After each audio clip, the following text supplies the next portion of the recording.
I've never really understood that one. Have you? Yeah.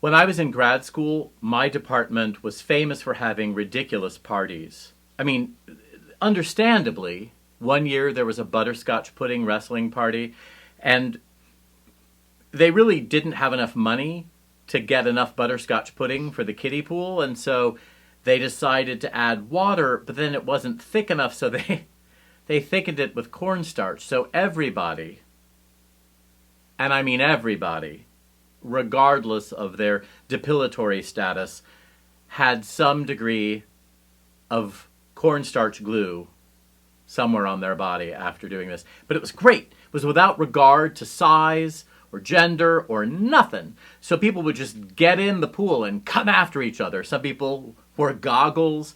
Some people wore special outfits. Some wore just bathing suits, shorts, and a t-shirt. So it was like that, except for the most exciting person a couple of years behind me, the most fun, sort of not as out of control as Parker Posey, the persona and the characters that she plays, but that kind of vibe. She had parties that were put together and that had a nice selection of wine and perhaps cheese, very adult, great guest list, fun people, and we would show up. And it wasn't the lack of pudding.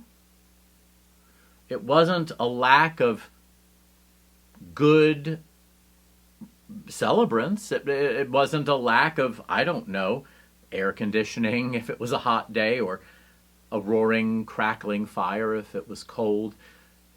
Just something didn't come together. And instead of a wild romp, when she had parties, it was almost always a wild boar.